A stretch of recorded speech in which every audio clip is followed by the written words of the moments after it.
অনেকদিন পর আজকে ময়মনসিংহ জয়নুল আবেদিন পার্কে আসা।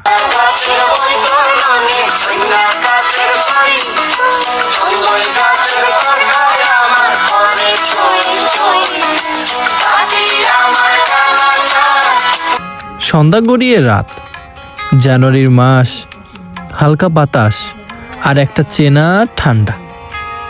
এই ঠান্ডাটার মধ্যে একটা অদ্ভুত শান্তি আছে। নদীর পাড়ে দাঁড়িয়ে আছি। ব্রহ্মপুত্র নদীটা আজ খুবই শান্ত। এত মানুষের ভিড়ের শহর, কিন্তু নদীর কাছে এলে সবকিছু হঠাৎ থেমে যায়।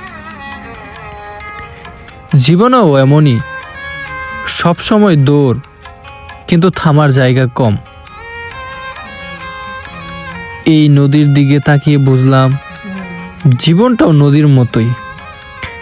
কারো জীবন শান্ত, কারোটা অস্থির। আমরাও প্রতিদিন হাসি মুখে থাকি, কিন্তু ভিতরে জমে থাকে অনেক না বলা কথা। সবাই শক্ত করে দেখাতে চায় না তো সবকিছু, এই অশান্ত মনের কথা। কিন্তু সবাই কোথাও না কোথাও ক্লান্ত। অনেক সময় মনে হয় কেউ যদি এসে জিজ্ঞাসা করতো কেমন আছো, আর উত্তরটা যদি সত্যি বলা যেত, কিন্তু আমরা বলি ভালো আছি। নদীর মতোই শান্ত দেখালেও ভিতরে অনেক অনেক স্রোত। এরপর সবাই মিলে ঠিক করলাম কিছু খাওয়া দাওয়া করা দরকার। অর্ডারের দায়িত্বটা আমার গাড়ে পড়ল।